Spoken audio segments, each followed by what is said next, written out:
Opa, meu nome é Kekerson e bem-vindo ao canal Livro Hertário, onde falamos de leitura, anarquismo e leitura anarquista.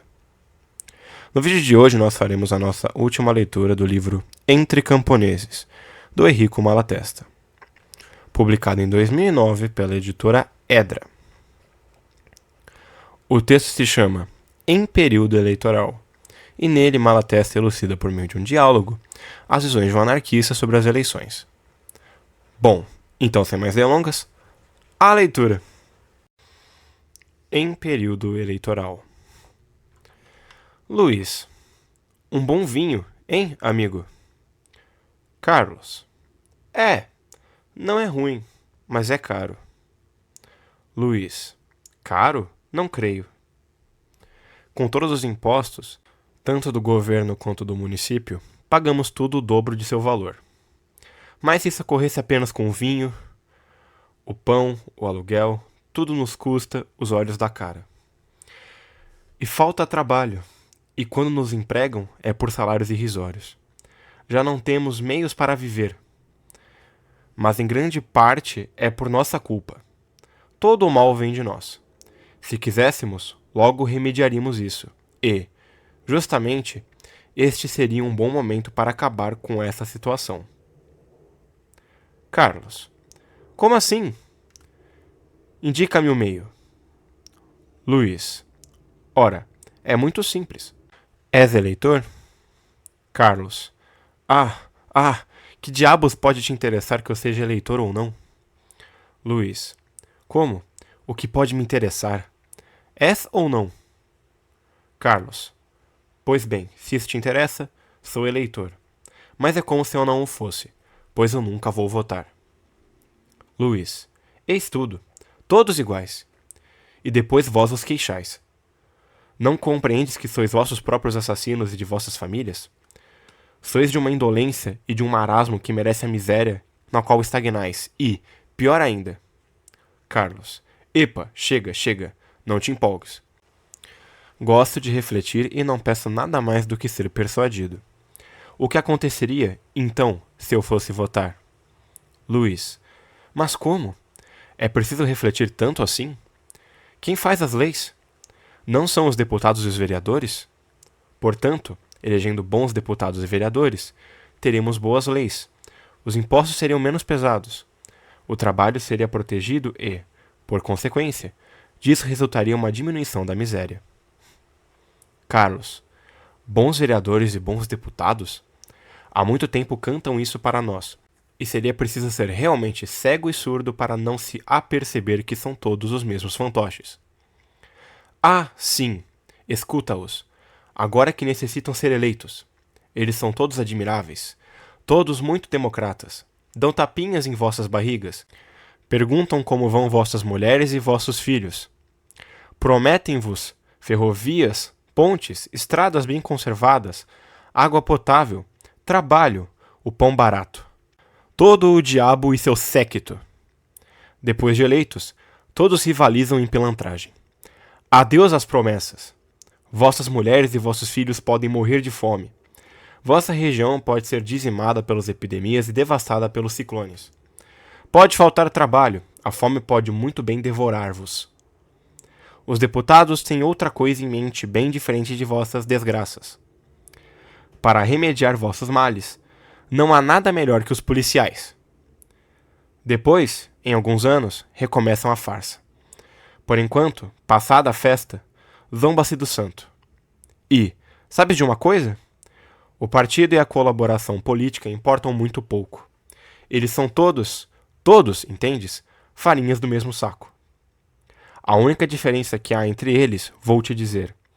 Uns, uma vez eleitos, dão-vos as costas e não querem mais reconhecer-vos, enquanto os outros continuam a acolher-vos, a fim de conduzir-vos a seu bel prazer, graças à sua verborragia. E se fazem pagar até mesmo banquetes. Luiz. Perfeitamente. Mas por que eleger ricos? Não sabes que os ricos vivem do trabalho alheio? Assim, como queres que eles ocupem-se a fazer o bem ao povo? Se o povo fosse livre, teria acabado a vida de prazeres e festas dessa gente. É verdade que, observando bem, se eles quisessem trabalhar, as coisas iriam melhorar. Para eles também. Mas teimam em não compreendê-lo e não têm outro objetivo senão sugar todo o sangue do pobre. Carlos. Que bom, começas a falar bem. Todavia, não há só ricos.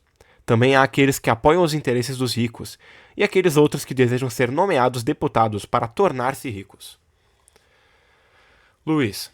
Pois bem, afastemo-nos de todos esses como da peste. Elejamos operários, amigos fiéis, e então teremos a certeza de não sermos enganados. Carlos. Já vimos um monte desses amigos fiéis. E depois, és realmente engraçado. Elejamos. Como se tu e eu pudéssemos nomear quem nos apraz. Luiz. Eu e tu? Não se trata apenas de nós dois. Certamente, nós dois apenas não podemos fazer nada. Mas, se cada um de nós se esforçasse para converter outros, e se esses fizessem o mesmo, obteríamos a maioria e poderíamos eleger quem nos agradasse. E se, o que fizéssemos aqui, outros o fizessem alhures, em pouco tempo teríamos a maioria no parlamento. E então, Carlos, então seria o Eldorado, para aqueles que estivessem no parlamento, não é mesmo? Luiz. Carlos. Estás zombando de mim? Vais muito rápido. És por demais expeditivo. Já te imaginais possuir a maioria e arranja as coisas a teu modo. A maioria, meu caro, sempre a tiveram aqueles que comandam. Sempre a tiveram os ricos.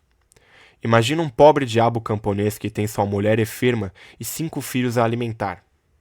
Vai então persuadi-lo de que ele deve fazer-se despedir pelo patrão e ir morrer como um cão, na rua. Ele e sua família, pelo prazer de dar seu voto a um candidato que não é do gosto de seu patrão? Vai então persuadir todos esses pobres diabos que o patrão pode matar de fome quando tiver vontade. Fique certo de que o pobre nunca é livre. E, em todo caso, se o fosse, não saberia em quem votar. E, se soubesse e pudesse, cuidaria de suas próprias ocupações, sem perder tempo votando. Tomaria aquilo de que necessita e boa noite. Luiz. Compreendo. A coisa não é fácil. É preciso trabalhar duro, fazer propaganda a fim de fazer com que o povo compreenda quais são os seus direitos e encorajá-lo a desprezar a cólera do patrão.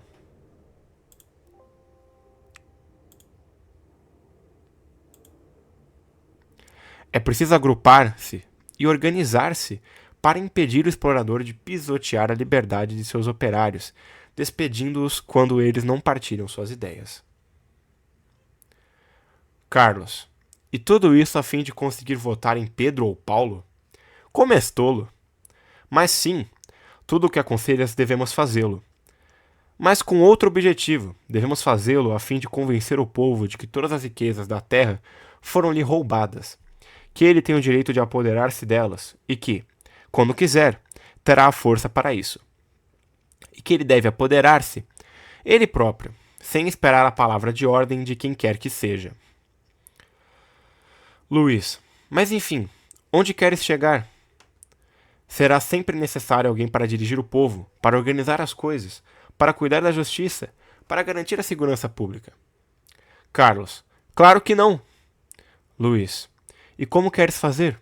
O povo é tão ignorante? Carlos, sim, ignorante. Ele o é, com efeito, pois se não fosse, já teria lançado tudo isso pelos ares. Mas aposto que compreenderia rapidamente seus interesses se não o desviassem destes. E, se os deixassem agir a seu bel prazer, e arranjaria as coisas melhor que todos esses bof galets que, sob pretexto de governar-nos, esfomeiam-nos e tratam-nos como animais.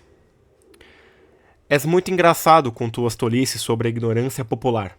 Quando se trata de deixar ao povo a liberdade de fazer o que lhe apraz, dizes que ele não compreende nada. Enquanto que, quando se trata de fazer-lhe eleger deputados, então lhe reconhecem toda a capacidade. E se ele elege um dos vossos, proclamam-no de uma sabedoria e de um saber admiráveis. Não é 100 vezes mais fácil administrar por si só seus interesses do que buscar uma terceira pessoa que seja apta a fazê-lo por vós?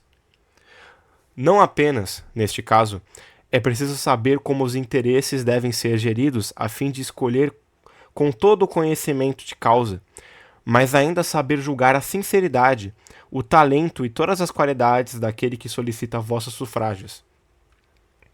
Se os deputados tivessem a real intenção de defender vossos interesses, não deveriam perguntar-vos o que desejais e como o desejais?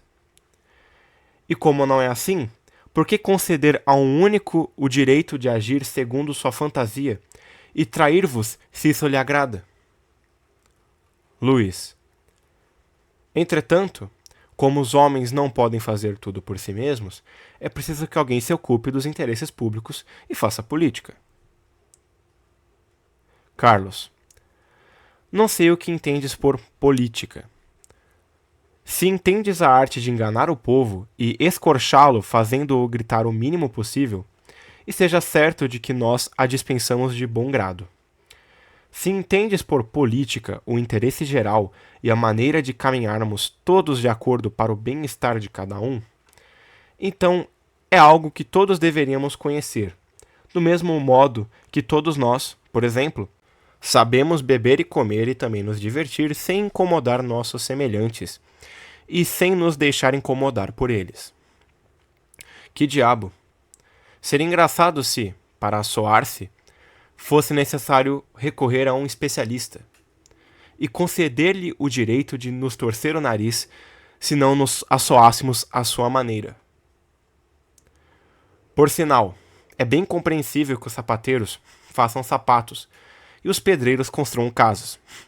Ninguém, contudo, pensou em dar aos sapateiros e aos pedreiros o privilégio de nos comandar e esfomear. Todavia, retornemos ao tema. O que fizeram em favor do povo esses homens que querem ingressar no parlamento e nas municipalidades para fazer o bem geral? Em que os socialistas mostraram-se melhores que os outros? Eu já te disse, todos são do mesmo calibre. Luís, tu também atacas os socialistas? Mas o que queres que eles façam? Eles não podem absolutamente nada. São muito poucos. No que concerne às poucas municipalidades onde tem a maioria, são de tal modo pressionados pelas leis e pela influência da burguesia que têm as mãos completamente atadas. Carlos. E por que se candidataram, se é assim? Por que permanecem ali, se nada podem fazer? Só há um motivo. É que eles podem fazer suas negociatas. Luís. Diz-me uma coisa. És anarquista? Carlos. O que importa o que eu sou? Escuta o que eu te digo, e se o meu raciocínio te parece bom, tira proveito dele. Caso contrário, combate-me e procura persuadir-me. Sim, sou anarquista. E então? Luís. Não perguntei por mal. Tenho, inclusive, prazer em conversar contigo. Sou socialista, não anarquista, porque vossas ideias parecem-me demasiado avançadas. Entretanto, acho que tendes razão em muitos pontos.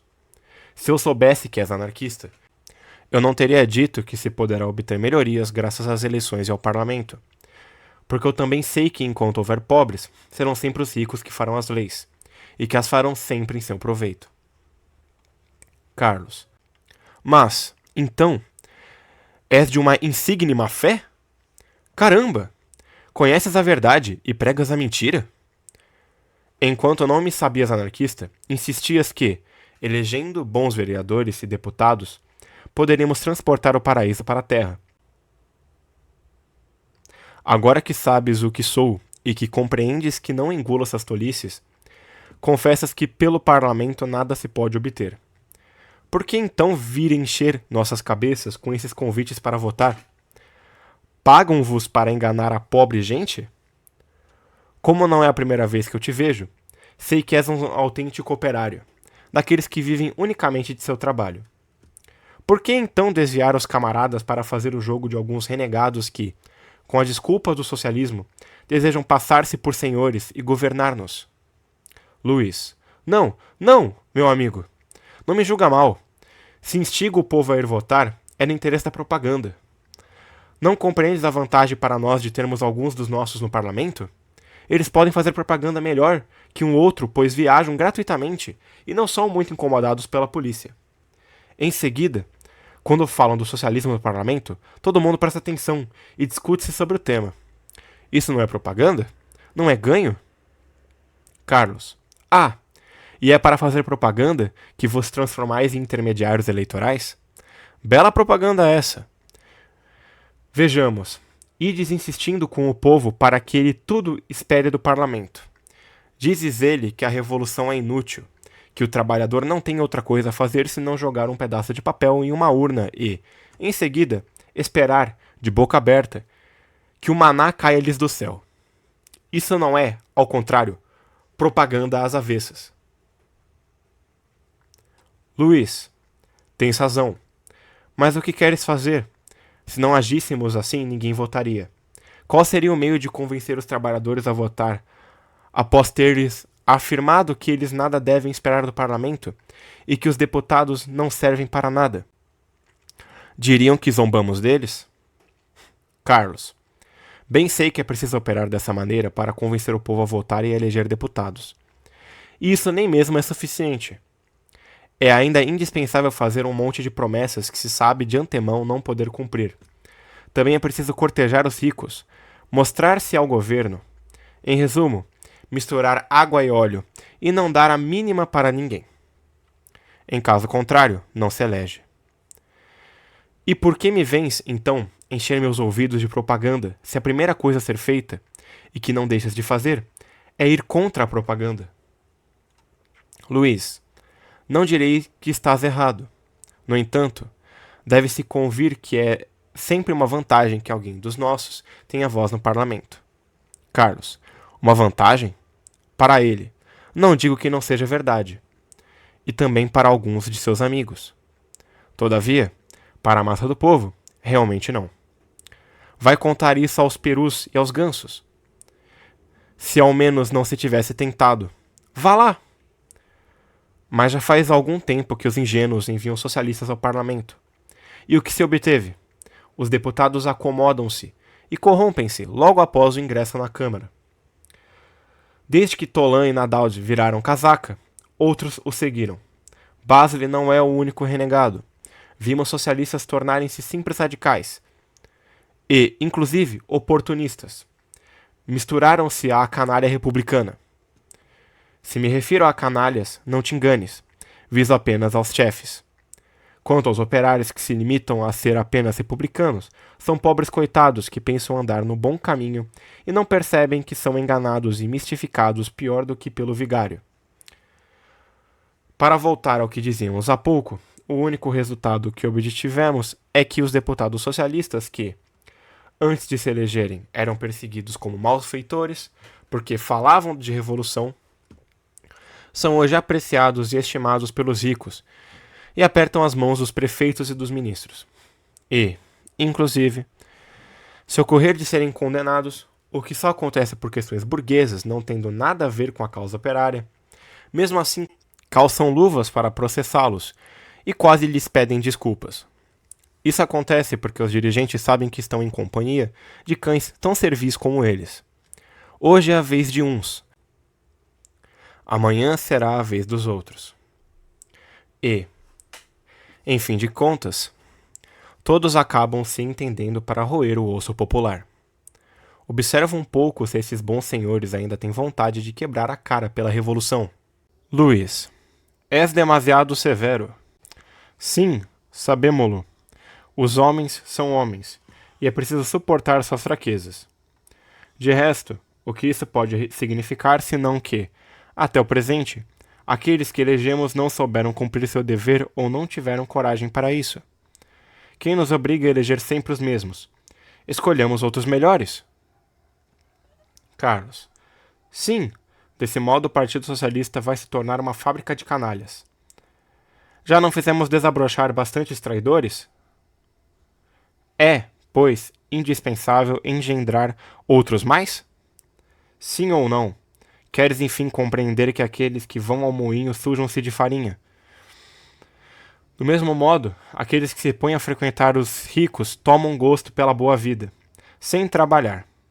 E presta atenção nisso. Se houvesse alguém que se sentisse forçado a resistir à corrupção, esse não desejaria ir ao parlamento, porque, amando sua causa, não gostaria de começar indo contra a propaganda na esperança de se tornar útil em seguida. Vou dizer-te uma coisa: se um homem afirma-se socialista, se depende seu tempo e suas forças, tendo dinheiro ele o gasta. Arrisca-se às perseguições e expõe-se a ir para a prisão ou se fazer matar. Creio em sua convicção. Todavia, aqueles que fazem do socialismo uma profissão, com a esperança de nele ocupar cargos, que habitualmente agem para conquistar a popularidade, e põem-se ao abrigo dos perigos acendendo uma vela a Deus e outra ao diabo, esses não me inspiram a mínima confiança. Comparo-os aos vigários que pregam por sua santa lojinha. Luiz. Caramba, estás passando dos limites. Sabes muito bem que entre esses que insultas, alguns trabalham e sofreram pela causa, e mostraram seu valor. Carlos. Não me irrita com seu valor. Não sabes que todas as putas, quando começaram, eram virgens? O próprio Crispe foi um revolucionário em seu tempo. Sofreu e expôs-se. Em razão disso, gostarias de respeitá-lo. Agora que se tornou um celerado de primeira ordem? Esses dos quais me falas não demorarão muito a pisotear e desonrar seu passado. E, se quiseres, é justamente em nome de seu passado que eles renegaram que nós podemos repudiá-los. Luiz. Enfim, não sei o que dizer. Estou propenso a admitir que tens razão no que concerne à Câmara de Deputados. Mas convirás que, em relação à municipalidade, a questão é outra. Lá é mais fácil obter a maioria e trabalhar pelo bem-estar do povo. Carlos. Mas tu mesmo reconheceste que os vereadores têm as mãos atadas e que, tanto na Câmara como na Prefeitura, são sempre os ricos que fazem e acontecem. De resto, já tivemos bastantes provas disso. Por exemplo, na cidade vizinha, em Ville-de-Goubers, os socialistas são os senhores da municipalidade. Pois bem, sabes o que fizeram? Eles haviam prometido suprimir os impostos de barreira. Em vez disso, creio que vão chegar ao ponto de vasculhar as mochilas dos garotos que, do outro lado da barreira, são obrigados a atravessá-la para ir à escola na cidade. E como o povo, por mais ingênuo que seja, percebe que lhe fazem engolir serpentes, quando elas são muito grandes, e murmura: os senhores socialistas queixam-se em seus jornais desses eternos descontentes, a ponto de crer que eles se tornaram procuradores da República. Enquanto isso, esses senhores que, quando tomaram o poder, tinham o traseiro à mostra, estão agora muito bem situados. Ocuparam altos cargos e também instalaram seus parentes de modo a viver sem trabalhar. É o que chamam de fazer a felicidade do povo. Luiz. Tudo isso é calúnia. Carlos. Admitamos que haja um pouco de calúnia em minhas informações. Há, contudo, coisas que vi com meus próprios olhos. Em todo caso, repetem-no e isso basta para causar danos ao Partido Socialista. O socialismo, que deveria ser a esperança e o consolo do povo, torna-se objeto de suas maldições, assim que ele chega ao poder. Dirás ainda que isso é propaganda? Luiz. Mas, enfim, se não estáis contentes com que estão no poder, substitui-os por outros. É sempre culpa dos eleitores. Eles têm autonomia para escolher quem lhes apraz. Carlos. Voltas à questão. A quem falo? À parede ou a ti? Sim, a culpa é dos eleitores e daqueles que não o são, porque deveriam tomar de assalto as prefeituras, o parlamento e fazer fugir pelas janelas os eleitos que os ocupam. Em vez disso, os eleitores continuam a confiar neles. Mas tu que sabes que esses eleitos, supondo que eles não sejam ou não se tornem canalhas, nada podem fazer pelo povo, salvo lançar-lhes pó nos olhos, para a maior tranquilidade dos ricos, deverias fazer todos os esforços para destruir essa estúpida confiança no voto. As causas primordiais da miséria e de todos os males sociais são, primeiro, a propriedade individual, que põe o homem na impossibilidade de trabalhar se ele não se submete às condições que lhe impõem os detentores da terra e dos instrumentos de trabalho. Segundo, os governos que protegem os exploradores e eles mesmos exploram por sua própria conta. Os ricos não permitirão que se atente contra essas duas instituições fundamentais, sem defendê-las escarniçadamente. Eles nunca hesitarão em enganar e mistificar o povo, e, quando isso não basta, recorrem às galés, ao cadafalso e às metralhadas. Para fazer algo de útil ao povo, é necessário algo bem diferente das eleições. É preciso fazer a revolução, e uma revolução terrível que destrua até a lembrança das infâmias atuais. Tudo deve se tornar comum a todos, a fim de que todos tenham pão, moradia e roupas assegurados. É preciso que os camponeses expulsem os proprietários e cultivem a terra em seu proveito e em proveito de todos. Do mesmo modo, é necessário que os operários eliminem os patrões e organizem a produção para benefício de todo o mundo. E depois, faz-se necessário nunca mais se pôr governo nas costas, não confiar a ninguém uma parcela de autoridade e cuidar nós mesmos de nossos interesses. Em primeiro lugar, a cooperação se fará em cada comuna entre os camaradas de mesmo ofício e também entre todos aqueles que têm relações e interesses mais imediatos. As comunas entender-se-ão com as comunas, os estados com os estados. Os trabalhadores de um mesmo ofício e de diferentes localidades entrarão em relações e assim se chegará ao bom acordo geral. E certamente se alcançará esse objetivo porque o interesse de todos dependerá disso. Então, não nos veremos mais como cães e gatos, e veremos o fim das guerras e da concorrência. As máquinas não mais funcionarão para o benefício dos patrões, deixando sem trabalho e sem pão grande quantidade dos nossos. Mas elas aliviarão o trabalho, o tornarão mais agradável e mais produtivo, e isso em proveito de todos. As terras não serão deixadas incultas, assim como não serão deixadas também as terras cultivadas que não produzem nem mesmo a 10ª parte do que poderiam fornecer.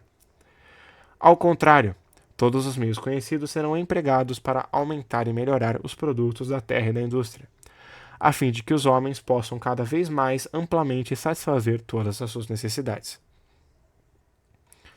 Luiz, tudo isso é bonito, mas o difícil é realizá-lo. Eu também acho extraordinário o vosso ideal. O problema é, como chegar a colocá-lo em prática? Partilho a opinião de que a revolução é a única salvação. De nada adiantará emendar e remendar. Será necessário fatalmente acabar por fazê-la. Mas como, no momento, não podemos realizá-la? Nós nos contentamos com o possível e, por falta de melhor, servimos-nos da agitação eleitoral. Ganhamos sempre com isso, e é sempre propaganda realizada. Carlos, como? Ainda ousas considerar isso propaganda? Não viste em que estranha propaganda resultou vossas eleições? Deixastes de lado o programa socialista e vos juntastes a todos os charlatões democratas que só fazem todo esse barulho para chegar ao poder. Semeastes a cisânia e provocastes querelas intestinas nos meios socialistas. Mudastes a propaganda dos princípios em propaganda em favor de um ou de outro. Não falais mais de revolução ou, se ainda conversais sobre isso, não pensais mais em fazê-la. É muito natural, pois o caminho que conduz ao Palais Bourbon não é aquele que leva às barricadas. Corrompestes muitos camaradas que, sem a tentação dos 25 francos, talvez tivessem permanecido honestos. Criastes ilusões que, enquanto durarem, farão com que se perca de vista a revolução e que, ao esvanecer-se, deixarão os trabalhadores desencorajados, desencantados e sem confiança no futuro.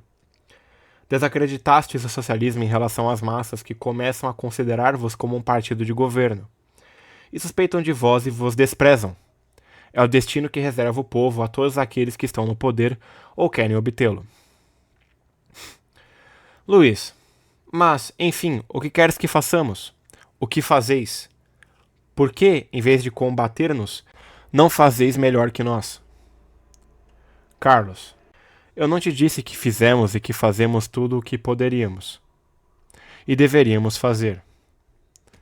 Todavia, tendes uma grande parte de responsabilidade em nossa estagnação, pois vossa deserção e vossas mistificações há muito tempo paralisaram nossa ação e nos obrigastes a empregar esforços preciosos para combater vossas tendências que, se vos tivéssemos deixado o campo livre, só teria o restado do socialismo à etiqueta. Entretanto, esperamos que tenha chegado ao fim.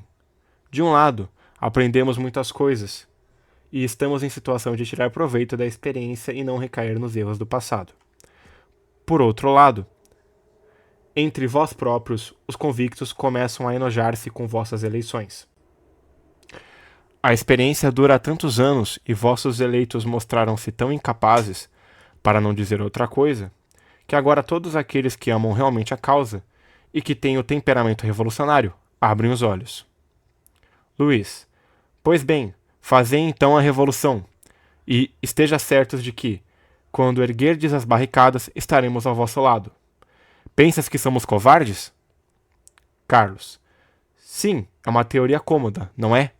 Fazei a revolução, e quando ela estiver em marcha, nós viremos. Mas, se sois revolucionários, por que não trabalhais também para prepará-la? Luís, escuta, no que me concerne, asseguro-te que se eu visse um meio prático para ser útil à revolução, enviaria imediatamente ao diabo eleições e candidatos. Porquanto, para falar a verdade, eu também começo a perder a paciência. Confesso-te que o que me disseste hoje me impressionou muito. Realmente, não posso dizer que estás errado. Carlos, não sabes o que podemos fazer? Estás vendo? Eu estava errado ao dizer-te que o hábito da luta eleitoral faz perder inclusive a intuição da propaganda revolucionária? Basta saber o que se quer e desejá-lo energicamente para encontrar mil coisas para fazer. Antes de tudo, é preciso disseminar as ideias socialistas e, em vez de contar mentiras e dar falsas esperanças aos eleitores e àqueles que não o são, estimulemos neles o espírito de revolta e o desprezo pelo parlamentarismo. Hajamos de maneira a afastar os trabalhadores das urnas eleitorais, de modo que os ricos e os governantes sejam reduzidos a fazer as eleições entre eles, em meio à indiferença e ao desprezo do público. E, quando chegarmos a esse ponto, quando a fé na cédula do voto tiver esvanecido, a necessidade de fazer a revolução impor-se-á a todos, e a vontade de fazê-la nascerá rapidamente. Penetremos nos grupos e nas reuniões eleitorais, mas para desvelar as mentiras dos candidatos e para expor, sem trégua nem descanso, os princípios socialistas, isto é, a necessidade de destruir o Estado e expropriar os capitalistas. Entremos em todas as associações operárias, criemos novos grupos, e sempre para fazer propaganda e explicar a todos como devem agir para emancipar-se. Cooperativas, agrupamentos operários, congressos corporativos e outros ajuntamentos de trabalhadores. Tudo isso é bom terreno para semear os germes de propaganda, desde que, naturalmente, uma vez que se esteja nesses grupos, não se perca de vista o objetivo pelo qual se ingressou nele. Tomemos parte ativa nas greves, provoquemo-las, e tenhamos sempre o objetivo de escavar mais fundo o abismo entre os assalariados e os patrões e levar as coisas o mais à frente possível. Façamos com que aqueles que morrem de fome e frio compreendam que seus sofrimentos são incompreensíveis ante lojas repletas de mercadorias que lhes pertencem. Quando se produzirem revoltas espontâneas, como a miúde ocorrem, acudamos e tratemos de dar uma consciência ao movimento, exponhamo-nos ao perigo e permaneçamos com o povo. Uma vez no caminho prático, as ideias virão e as oportunidades se apresentarão. Organizemos, por exemplo, um movimento para não pagar aluguéis. Façamos os camponeses compreenderem que eles devem armazenar toda a colheita. Ajudemo-los se pudermos, e se os ricos e os policiais condenarem o ato, estejamos com os camponeses. Mostremos aos conscritos todo o horror do serviço militar e façamos com que os soldados vejam claramente que eles são apenas defensores dos capitalistas. Organizemos movimentos para obrigar as municipalidades a fazerem todas as coisas, grandes ou pequenas, que o povo deseja impacientemente, como, por exemplo, distribuir o pão, abolir as taxas de barreira, etc.